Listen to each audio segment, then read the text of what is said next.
আসসালামু আলাইকুম। কেমন আছেন সবাই? আশা করছি ভালো আছেন। আমিও ভালো আছি।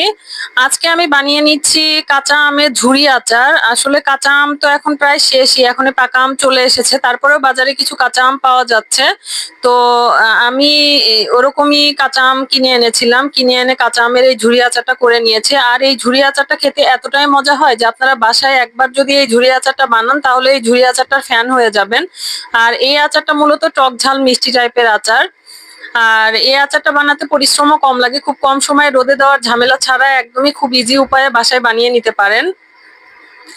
আর আচার তো আমাদের প্রত্যেকটা বাসায় আসলে আচার রাখা হয়। আচার থাকলে আচার দিয়ে বিভিন্ন রকম খাবার ভাল লাগে। আচারের তেল যদি থাকে আচারের তেল দিয়ে মুড়ি মাখানো কিংবা হচ্ছে আপনার খিচুড়ি খুবই ভালো লাগে।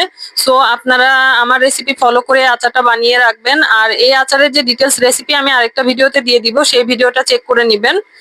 আর আমার রেসিপি ফলো করে আচার বানালে অবশ্যই আমাকে জানাবেন কেমন হলো। সবাই ভালো থাকবেন। আল্লাহ হাফেজ।